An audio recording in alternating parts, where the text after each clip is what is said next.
Quiero agradecer la presencia de todos ustedes. Entendemos, y ustedes también, me imagino, que es muy importante contratar lo que estamos contratando, que hay gente que efectivamente está apoyando, en primer lugar, con la presencia, a personas que están luchando para que a Chile le vaya bien, y eso significa, en resumen, que nos vaya bien el 4 de septiembre. Porque nosotros no tenemos ningún problema en decir este grupo que se llama Gremios Unidos, en que nuestro objetivo único es salvar a Chile, y eso pasa porque ganemos el plebiscito el 4 de septiembre. Yo sé que ustedes al estar acá ya lo tienen muy claro. En ese mismo sentido, hemos organizado una serie de visitas, eventos como el que tuvimos la semana antepasada con Mariano Elwin. Varios de los que están acá, o algunos estuvieron presentes, ¿sí? En realidad no es la misma concurrencia, lo cual es bueno. Hoy día tenemos la presencia de don Hernán Herrera Russell, presidente de la CONACEP, que es la Asociación Nacional de Colegios Particulares y Subvencionados de Chile.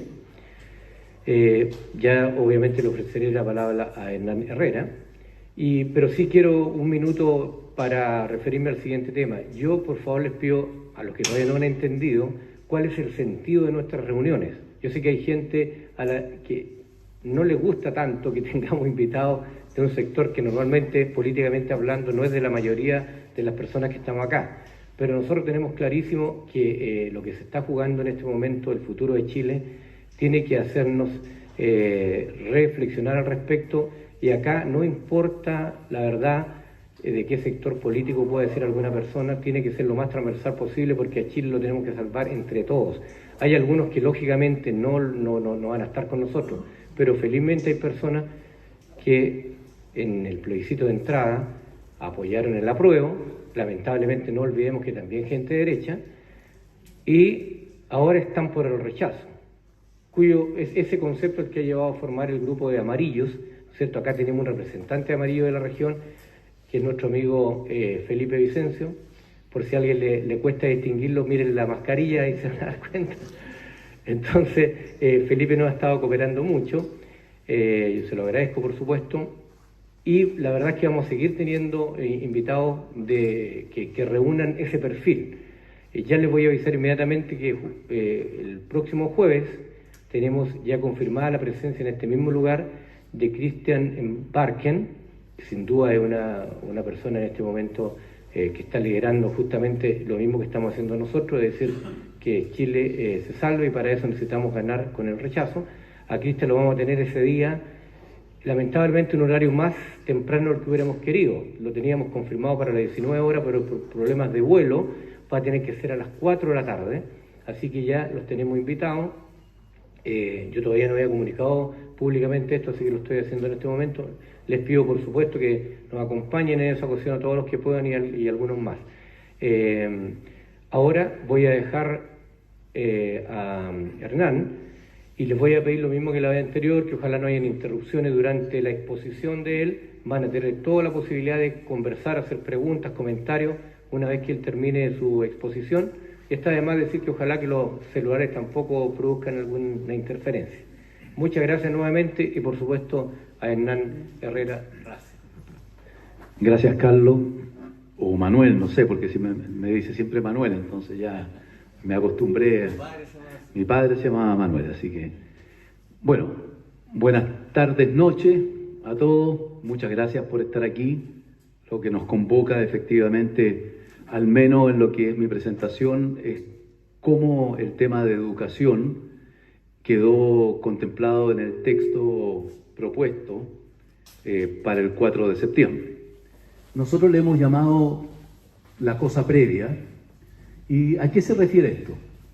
La convención constituyente no surge por generación espontánea.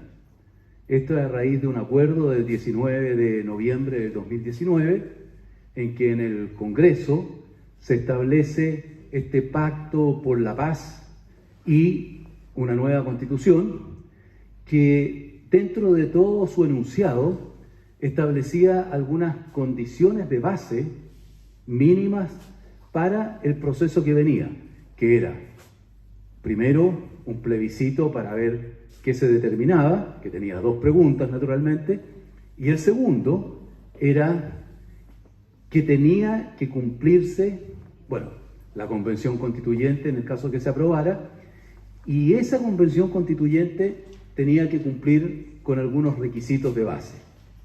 ¿Cuáles eran estos requisitos de base? Bueno, una reforma constitucional que se incorporó al artículo 135, y dentro de los requisitos de base, que era un régimen democrático, que las sentencias judiciales tenían firme y ejecutoriada, y aquí viene lo que es directamente atingente a nosotros en educación, que los tratados internacionales ratificados por Chile y que se encontraran vigentes tenían que ser respetados. Esto es muy importante porque la verdad es que no dice relación exactamente a lo que vamos a votar el 4 de septiembre, pero sí puede tener consecuencias a posteriori, porque podríamos terminar judicializando, si es que se aprobara este texto constitucional, podríamos terminar judicializando la situación porque no se cumplió con este requisito, como lo vamos a ver más adelante. Y al menos hay un sinnúmero de tratados que Chile ha suscrito y que se encuentran vigentes, pero al menos podemos destacar dos. La Declaración Universal de los Derechos Humanos, en donde queda garantizado de que los padres tienen el derecho preferente a educar, a decidir sobre la educación de sus hijos.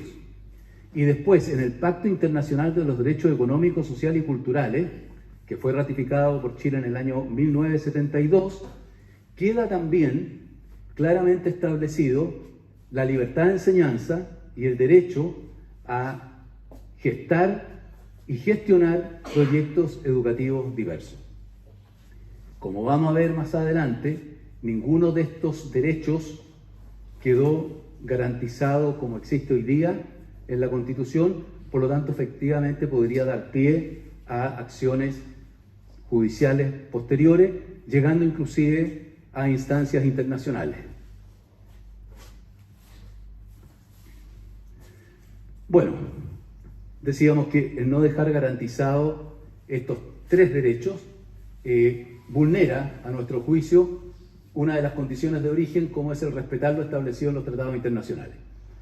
En el texto propuesto por la Convención Constituyente, ninguno de estos derechos queda garantizado como hoy día están en esta Constitución, en nuestra Constitución que nos rige. En nuestra Constitución, en el artículo 19, numeral 10 y 11, queda garantizado en el 10 el derecho preferente de los padres de decidir con respecto a la educación de sus hijos. Y en el número 11 queda la libertad de enseñanza, que no es otra cosa que el crear proyectos educativos. Y como tercer derecho, que tiene directamente relación a la libertad de enseñanza, está el crear y gestionar proyectos educativos diversos no gestionados por el Estado. Es decir, la educación que es particular, tanto subvencionada como pagada. Bueno, ¿por qué no quedan garantizados de la misma manera?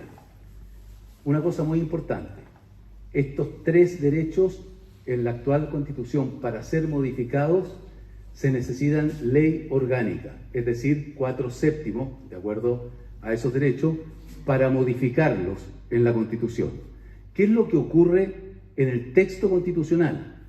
Si bien los dos primeros quedan enunciados a renglón seguido, y permítanme decirle que el tercero no queda en ninguna parte, el derecho a crear y gestionar proyectos educativos diversos, los dos primeros quedan enunciados, pero a renglón seguido dice que toda la operatoria va a estar sujeta a legislación específica, pero la legislación específica va a estar sujeta a quórum simples. Es decir, un quórum simple es que se necesita solo la mitad más uno de los parlamentarios presentes en sala. Piensen ustedes que cuando estamos hablando de 4/7, 2/3, por ejemplo, son 103 parlamentarios de un escenario, de un escenario de 155 parlamentarios, pensando que vamos a quedar solo con la Cámara de Diputados. Después, 3/5 son 93, 4/7 son 89, 4/7 son 89. Y ojo, podemos tener leyes aprobadas con quórum simple en que de 155 parlamentarios pudieran asistir ese día a sufragar y estar presentes en sala 50. Con solo 26 parlamentarios pueden decidir lo que quieran con respecto al tema de educación. Nosotros creemos que una política pública como es la educación, que debería estar garantizada en la Constitución como ocurre hoy día para los próximos 30, 40 o más años, no puede quedar sujeta a esta situación en donde mayorías circunstanciales pueden cambiar completamente lo que hoy día conocemos desde el punto de vista de la educación y en particular, como lo vamos a ver más adelante, el tema de la educación particular subvencionada y particular pagada. Eso, dejar esa situación a ese nivel de incertidumbre es una irresponsabilidad. La verdad es que no podemos quedar confiados, porque ¿qué es lo que nos dicen la gente que está de acuerdo con el texto constitucional? Nos dice, pero si no se preocupen, van a estar sujetos a leyes específicas. Sí, pero las leyes específicas van a necesitarse mayoría simple. Y si es que nos paramos en el actual Congreso, la verdad es que van a legislar todo lo que ellos quieran, porque tienen mayoría simple, aunque asistan los 155 en la Cámara de Diputados. Entonces, nosotros lo que decimos es que con esto, en que queda sujeto a legislación de carácter de mayoría simple, no se está cumpliendo con el requisito inicial, que era que tenía que quedar garantizado en la Constitución lo que Chile ha suscrito en los tratados internacionales. Dale, Rodrigo. Bueno, pásalo nomás porque esto es el artículo 10, numeral, es decir, 19, numeral 11 y 10 y 11. Ya. Y aquí nos vamos ya al texto mismo. Y yo siempre he querido hacer una observación con respecto a esto porque, bueno, en algunas oportunidades ha tocado detractores de lo que nosotros planteamos y lo que les tiene que quedar absolutamente claro es que esto es literal a lo que aparece en el texto. Nosotros podemos inferir de él, podemos tener opinión, pero no hemos cambiado ni una coma de lo que aparece en el texto. Y lo primero que nos encontramos, bueno, naturalmente es mucho más extenso, pero la educación es un proceso de formación y aprendizaje permanente a lo largo de la vida. Es decir, es un concepto en que no apunta a la educación que nosotros conocemos como la educación inicial, parvularia, lo que es la educación escolar o la educación de carácter superior. Ellos lo plantean como un proceso que atraviesa toda la vida de una persona, que es un concepto que más adelante vamos a ver que se entiende, qué es lo que ellos entienden por educación y qué entienden por calidad. Después, tiene carácter de no sexista. La verdad es que no sabemos qué interpretación se le puede dar a eso, no sexista. Podría ser, si es que uno piensa derechamente lo que ha escuchado en el último tiempo, también por el actual ministro de Educación, que creo que es el concepto no sexista, que podría perfectamente no permitirse que existieran colegios de alumnos con un solo sexo. Perfectamente. Y uno puede estar de acuerdo o no con ello, pero el solo hecho de pensar que podrían prohibir ese tipo de educación es atentar contra los proyectos educativos que están bajo esa situación. Es decir, nosotros creemos que siempre tiene que quedar la decisión radicada en los padres y no en los establecimientos educacionales, ni tampoco en los sostenedores. El sostenedor crea su proyecto educativo, pero son los padres si deciden si concurren o no. Y vamos a ver también más adelante que cuando se habla de que no queda garantizado el derecho preferente de los padres y queda garantizado, sí, el derecho preferente del Estado, es una cosa que tiene una connotación enorme, porque es el Estado el que queda por sobre los padres, por sobre la familia. Y en la Constitución actual es la familia la que está por sobre el Estado. Hoy día, la obligación del Estado, que está mandatado por carácter constitucional, es de que tiene que proveer educación gratuita. Fíjense que ni siquiera, ni esta Constitución, ni el texto, habla del concepto de calidad como la conocemos nosotros. Simplemente dice que la obligación del Estado es proveer educación gratuita. En ese sentido, es cierto que tiene que proveer educación gratuita, y si es que no hubiesen cupos, tiene que crearlos. Pero no está el Estado por sobre la familia, por sobre los padres y apoderados. Aquí, cuando habla de educación no sexista, estamos metiéndonos directamente en los proyectos educativos. Bueno, aquí ustedes van a ver que dice la educación se orienta a la calidad, entendida como el cumplimiento de sus fines y principios. Y nuevamente nos vamos a las leyes. La ley establecerá la forma en que estos fines y principios deberán materializarse. Es decir, no sabemos cuáles son los fines y principios, y más encima vamos a tener leyes de carácter simple que nos va a definir cómo se materializan estos principios y estas leyes. Y después nos dice, la educación es obligatoria desde el nivel básico hasta la educación media inclusive. Ojo, una vez más, y esto es lo más grave, deja afuera la educación inicial.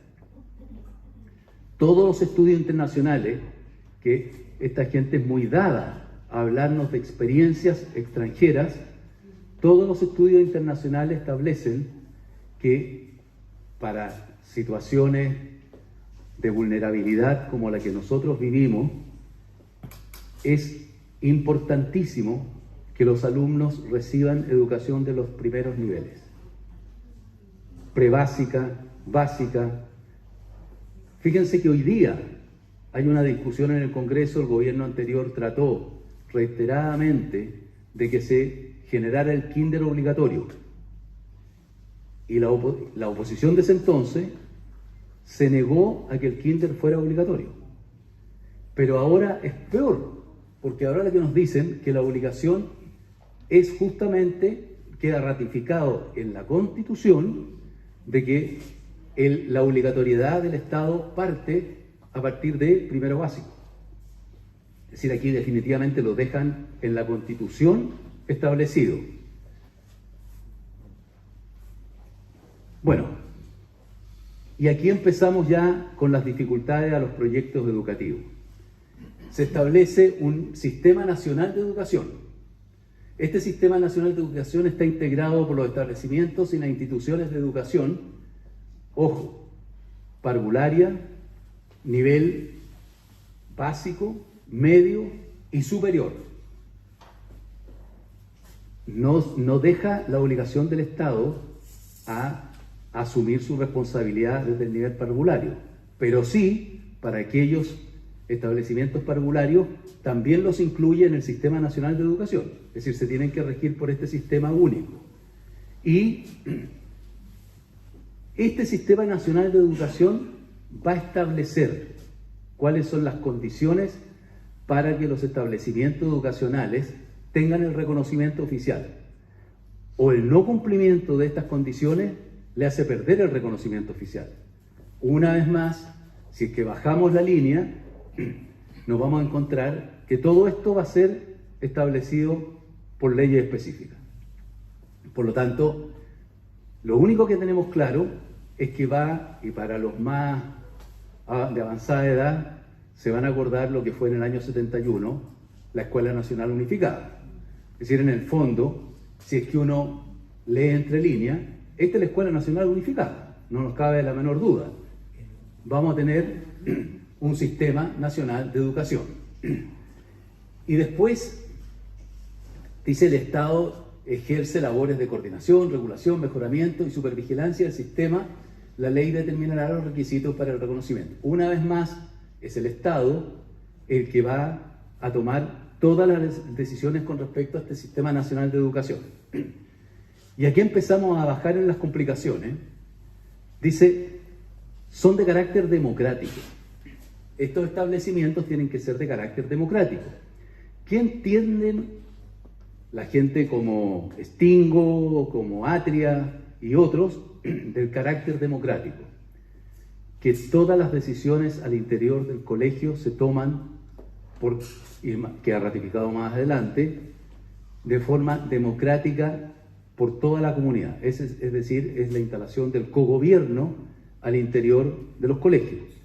Es, de alguna manera, otro atentado a los proyectos educativos. Ahora, voy a contar una anécdota. A mí, por extraña razón, el rector de la Universidad de Chile ese entonces, Vivaldi, me convocó a un proyecto que ellos tuvieron, que el proyecto Paz, que era pensar el país para los próximos 30, 40 años. Obviamente me tocó participar en el capítulo de educación y dentro de este equipo había gente de muy buen nivel y estaba Mario Aguilar. Entonces era presidente nacional del Colegio de Profesores. Y nos enfrascamos en una discusión con Mario en el sentido de que ¿qué entendía él por un colegio democrático? Entonces yo le dije: mira, Mario, dime, para ti, yo tengo mi proyecto educativo. Pienso que mi proyecto educativo tiene que ser confesional. Y tú me dices que el colegio es democrático. Entonces, ¿qué significa eso? ¿Que yo puedo seguir siendo confesional? Y me dijo exactamente lo que quedó en el texto. Me dijo: bueno, si tu comunidad está de acuerdo que sea confesional, puedes seguir siendo confesional. Si no, no puedes serlo. Entonces le dije: ¿quieres decir que mi comunidad me puede cambiar mi proyecto educativo, siendo que ellos se supone que adscribieron a mi proyecto educativo cuando ingresaron sus hijos al colegio? Sí, porque me dijo: sí, esa es la democracia. Yo le dije: ya, vamos, eso ya, bajemos de nivel. Yo tengo recursos para efectos de hacer alguna inversión. Yo quiero hacer una biblioteca. Y resulta que lo propongo a la comunidad educativa y la comunidad educativa me dice que no, que esa plata la use para una multicancha. No va de acuerdo a mi proyecto educativo. Mi proyecto educativo puede ser de un perfil más bien académico y el otro de un perfil más bien deportivo. Entonces me dijo: bueno, tienes que hacer una multicancha.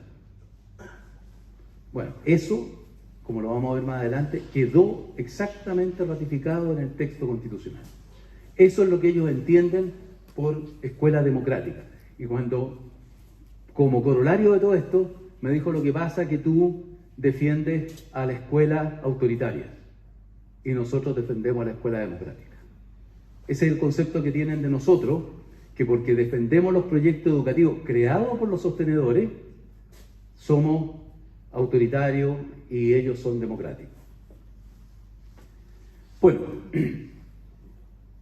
y aquí viene el daño más grande que se le puede producir a la educación particular subvencionada, porque dice: la educación pública constituye el eje estratégico del Sistema Nacional de Educación.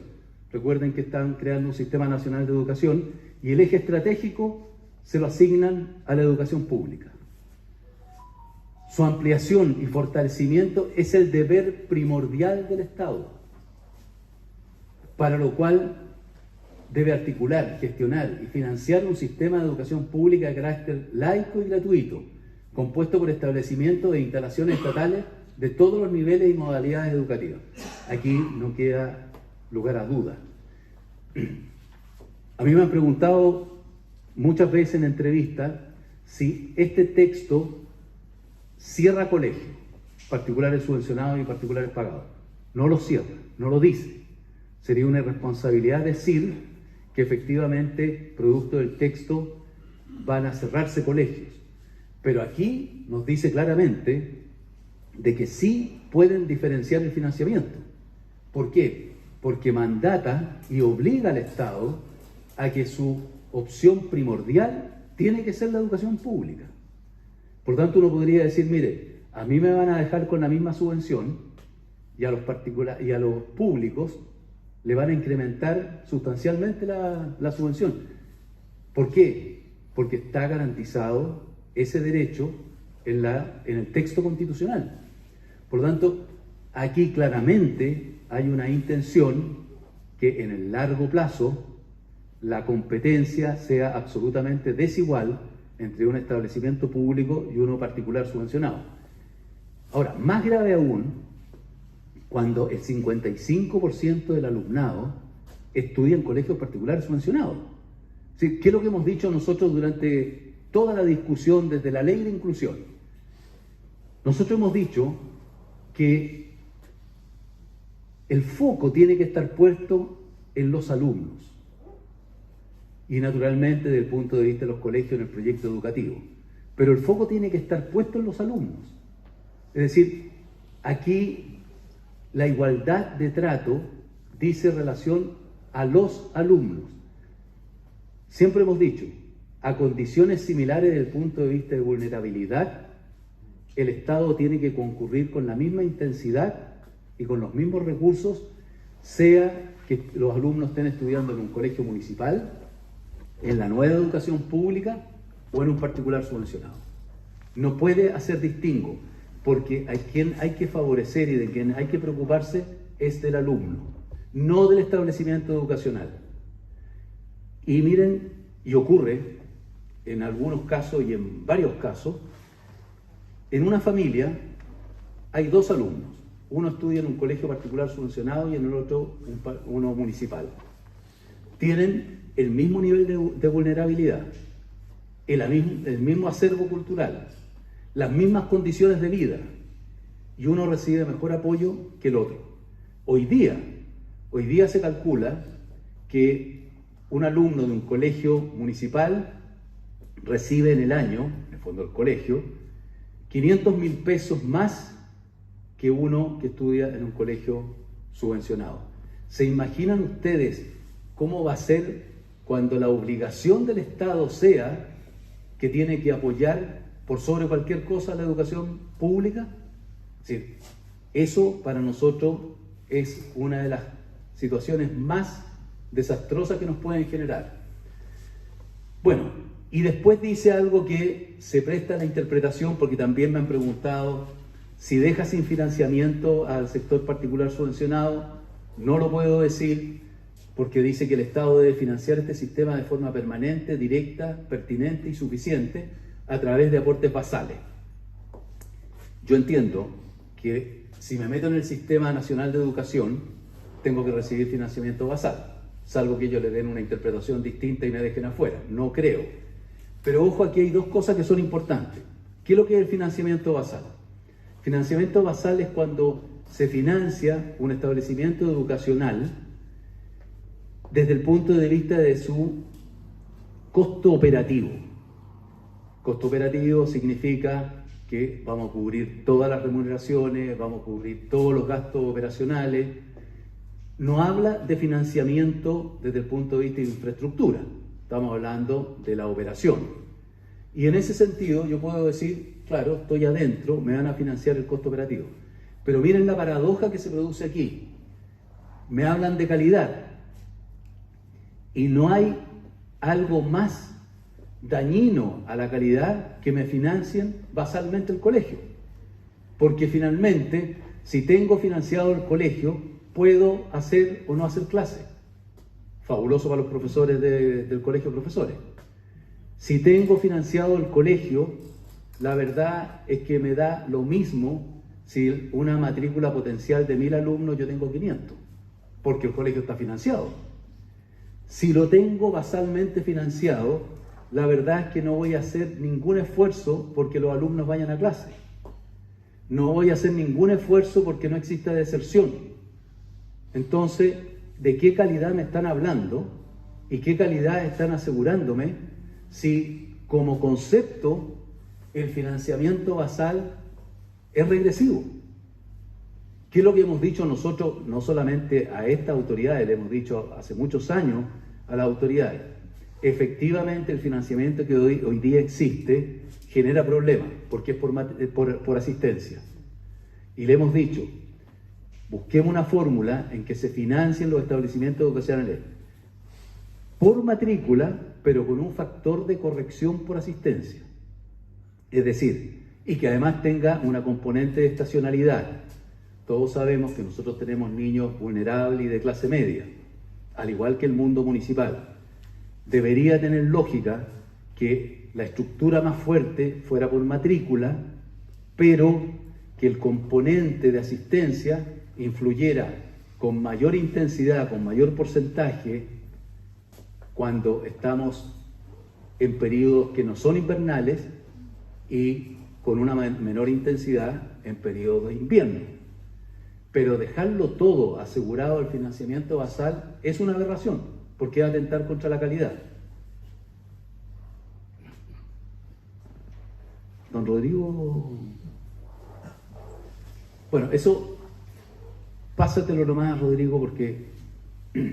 Dale nomás. Bueno, no se me acelere. Aquí tenemos, toda persona tiene derecho a recibir una educación sexual integral que promueve el disfrute pleno y libre de la sexualidad, la responsabilidad, etcétera, etcétera.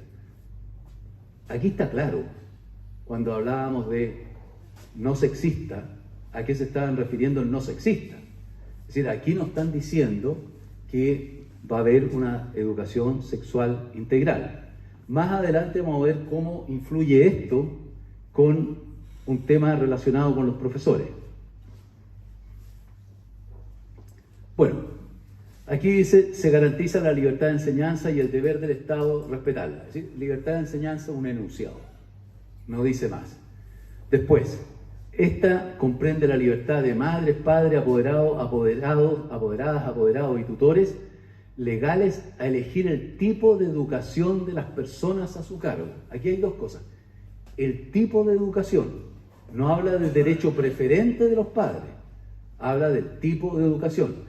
Pero aquí dice, respetando el interés superior y la autonomía progresiva de niños, niñas y adolescentes.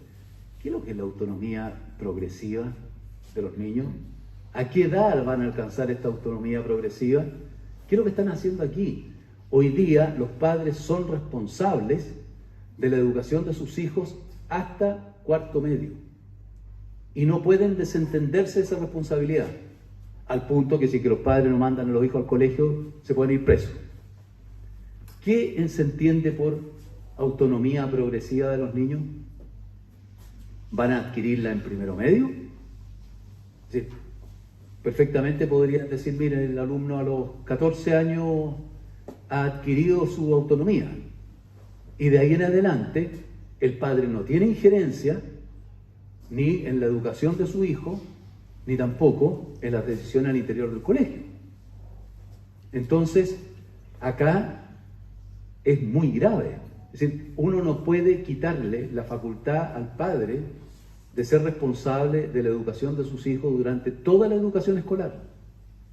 Pero aquí establecen, que también es un enunciado, que después seguramente va a ser materia de ley, que cuando se adquiere esta autonomía progresiva.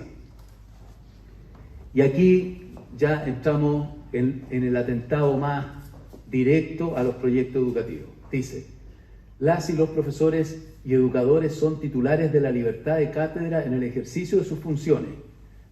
A ver, ¿qué es lo que se entiende por libertad de cátedra? En Chile existe libertad de cátedra en la educación superior.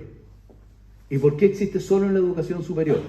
Porque se entiende que en la educación superior se logra una suerte de equidad entre el alumno y el docente.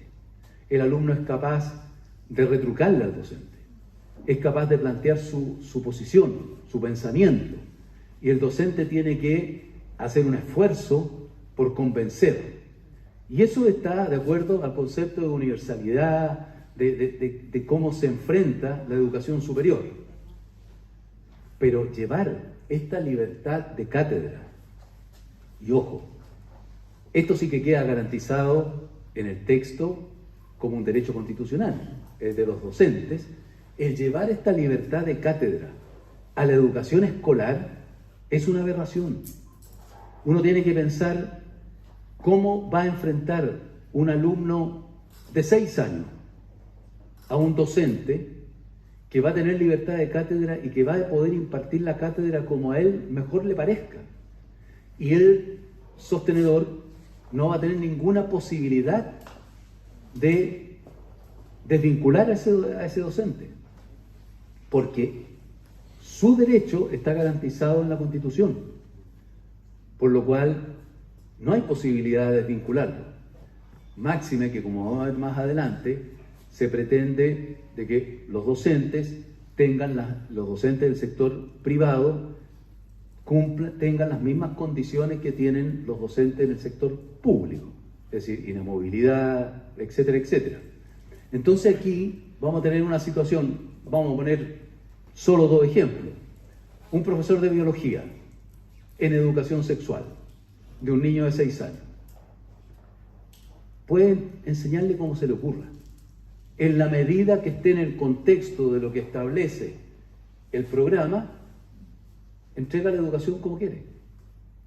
Y naturalmente puede ir derechamente. Primero, es absolutamente ridículo que tenga la posibilidad de hacerlo y exponer a un niño a ciertas situaciones. Lo segundo, pensemos en un proyecto educativo confesional, es decir, católico, protestante, musulmán. Hoy día la educación subvencionada no tiene sistema de selección, tiene el sistema de admisión escolar, que le hemos llamado nosotros la tómbola. Bueno, por lo tanto yo puedo tener, y pongámonos en el más extremo, lo más ridículo, que es un sostenedor crea un proyecto educativo con un perfil musulmán. Ustedes entenderán que los padres pueden adscribir y llevar a sus hijos a ese proyecto educativo, a ese colegio, a lo mejor porque le encanta la infraestructura, porque tiene una estructura valórica que, aunque no compartan la religión musulmana, le parece razonable, una cosa que yo sé que les produce mucho escozor a la gente de izquierda, pero porque hay orden, porque hay seguridad, porque se estudia todos los días. Nuestras familias son familias principalmente vulnerables y de clase media. Por lo general, ambos padres trabajan o desarrollan actividades durante el día, por lo tanto necesitan que cuando lleguen al colegio a su hijo se lo reciban, cosa que no ocurre necesariamente en el mundo municipal. En nuestros colegios por lo general no hay paro, no hay huelga, no hay toma, y se estudia todos los días. Bueno, por esas razones esos padres pueden adscribir a este proyecto musulmán. No les quepa la menor duda que de todos los alumnos de toda la matrícula, esas familias no profesan mayoritariamente la educación musulmana. Puede ocurrir también con la católica y con la evangélica. Y a poco andar pueden exigirle al sostenedor que cambie en el proyecto educativo la educación musulmana, o que cambie a la católica, que no imparta clases de religión. ¿Por qué? Porque efectivamente, como vamos a ver más adelante también, las comunidades educativas son un cogobierno al interior del establecimiento educacional. Bueno, aquí viene justamente esto.